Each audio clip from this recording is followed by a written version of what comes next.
Hello students. Chapter 6 Bengal शैली की उत्पत्ति और विकास। चैप्टर 7 बंगाल शैली के चित्रों की विशेषताएं आपको मैंने समझाई हैं वीडियो के थ्रू और नोट्स भी सेंड किए हैं। जब आप नोट्स पढ़ेंगे और वीडियो को सुनेंगे तो मेरे ख्याल से आपको सब कुछ समझ आ जाएगा, बहुत ही इजी है।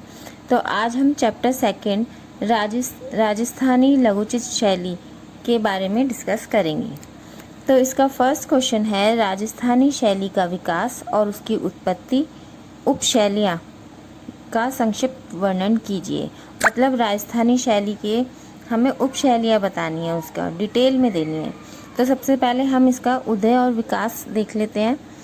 तो राजस्थानी कला शैली का आरंभ यानी कि जब उसका स्टार्ट हुई थी वो 15वीं सदी के आरंभ में राजस्थान के मेवाड़ यानी कि उदयपुर में, मेवाड़ उदयपुर क्षेत्र में हुई थी।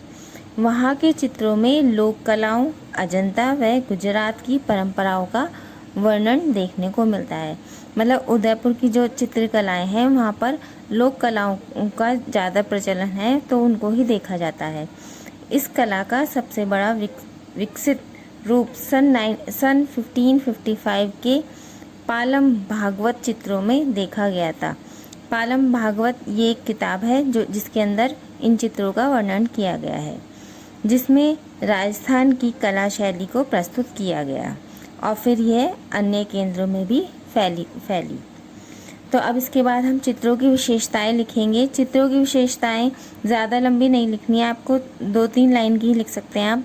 जैसे भावपूर्ण चेहरे, तीखे नैननक्श, रोबीली आकृतियाँ, मानव आकृतियाँ का प्रस्तुतिकरण, रेखाएं, चटक रंग, यही इसकी विशेषताएं थी राजस्थानी शैली की। तो अब हम राजस्थानी शैली की उपशैलियों पर गौर करेंगे। तो फर्स्ट है इसका मेवाड़ लघुचित्र शैली। आप ब्रैकेट में उदयपुर शैली भी लिख सकते हैं। तो इसके अंतर्गत क्या क्या चीज़ें आती हैं?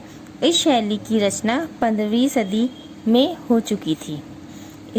इसके उदाहरण पालम भागवत चित्रों में भी देखे गए हैं। जैसे कि मैंने आपको पहले भी बताया था कि पालम भागवत जो है एक बुक है जिसके अंदर ये मेवाड़ उदयपुर लघुचित्र शैली के चित्र देखे गए हैं। इसके चित्रकार कौन कौन हैं ये भी आपको लिखना पड़ेगा। तो इसके प्रमुख चित्रकार हैं साहिब दीन तथा मनोहर, 2 चित्रकार हैं ये। इन्होंने ही उदयपुर लघुचित्र शैली की रचना की थी। इन चित्रकारों ने अनेक महान चित्रों की रचना की थी। इन दोनों ने बाण भेद रोपण, भक्ति रोपण जैसे विषयों पर चित्र बनाए। पालम भागवत के अलावा भागवत पुराण पर आधारित चित्र, गीत गोविंद, मारू जैसे चित्र भी प्रमुख हैं। हिंदू विषय जैसे सुखसागर, रामायण, बिहारी, सतसई में भी इस शैली का असर देखा गया है। सेकंड है हमारी बूंदी लघुचित्र शैली। इसके बारे में देख लेते हैं। इस शैली को रागमाला के चित्रों में देखा गया है। मतलब बूंदी शैली के जो चित्र हैं वो रागमाला में देखे गए थे। इस शैली के प्रमुख विषय हैं कृष्ण लीला, राग रागिनी, लैला मजनू, रसिक प्रिय हैं। इनके अलावा व्यक्ति चित्र, ग्रामीण जीवन के दृश्य पर भी चित्र बने हैं। अब इसकी विशेषताएं हैं रंगों का मिश्रण यानी कि कलर मिक्सिंग करना, सामान्य रंग यानी कि सिंपल कलर, बारीक रेखाएं, जीवन, प्रकृति और मन के वशीभूत होकर चित्रण करना ही विशेषता थी। थर्ड है आपका जोधपुर लघुचित्र शैली। मेवाड़ की कला जोधपुर को विरासत में मिली थी। 17वीं सदी के प्रारंभ में इस शैली का उदाहरण देखने को मिला था। पाली रागमाला में इसका चित्रण हुआ था। इस शैली के प्रमुख विषय हैं रामायण के प्रसंग, देवी देवताओं की उपासना, ये 2 इसके प्रमुख चित्र हैं। इसी में ही इसके प्रमुख चित्र बने हैं। इसके उपकेंद्र हैं नागौर व सिरोही। फोर्थ है आपका बीकानेर लघुचित्र शैली। इस शैली में मुगल कला की भरमार थी। बीकानेर शैली में क्योंकि बहुत से मुगल दरबार छोड़कर बीकानेर आ गए थे, इन मुगलों ने बीकानेर शैली को ध्यान में रखते हुए इस शैली को आगे बढ़ाया। इसके प्रमुख चित्रकार हैं अली रजा, उस्ताद साहिबदीन, नूरदीन व मुराद इसके प्रमुख चित्रकार रहे हैं। विषय है, किन विषयों पर इस शैली के चित्र बने थे? इस शैली के चित्र हिंदू त्योहारों, कृष्ण लीला, रामायण, बारामासा, रागमाला, भागवत व भारतीय साहित्य नायक नायिकाओं पर भी चित्र बने हैं। इसकी विशेषताएं क्या हैं? इसकी विशेषताएं हैं चित्रों में तकनीकी, शारीरिक गठन व मन भावन रंग। फिफ्थ है हमारा किशनगढ़ लघुचित्र शैली। यह शैली नारी सौंदर्य के आदर्श रूप को लेकर बहुत ही प्रचलित हुई थी। मतलब इस शैली में नारी की सौंदर्यता को अधिक दिखाया गया है। जैसे आपकी जो पेंटिंग थी राधा बनी ठनी, वो इसी शैली का एक उदाहरण है। इसके प्रमुख चित्रकार कौन है किशनगढ़ शैली के? भवानी दास, निहाल चंद, निहाल चंद वो हैं जिन्होंने राधा बनी ठनी बनाई थी। सूरत राम इनके प्रमुख चित्रकार हैं।